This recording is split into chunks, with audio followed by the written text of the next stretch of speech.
Kaya tayong malalakas ay nararapat magtiis sa kahinaan na mahihina at hindi upang magbigay lugod sa ating mga sarili.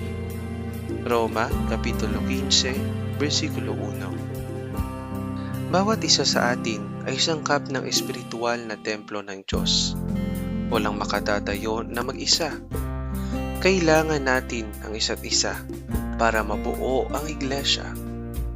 Tayo ay magiging matatag kung tayo ay magtutulungan. Ang lakas ng isa ay lakas ng lahat.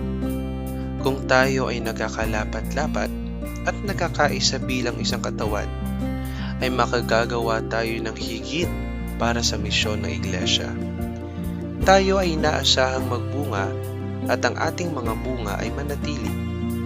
Ang isang bagong kapatid ay gaya ng isang sanggol.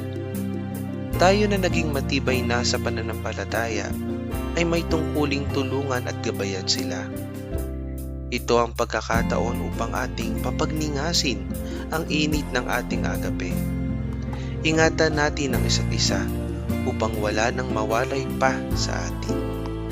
Isara natin ang pinto sa likuran upang walang makalabas at humanap ng kalinga sa iba.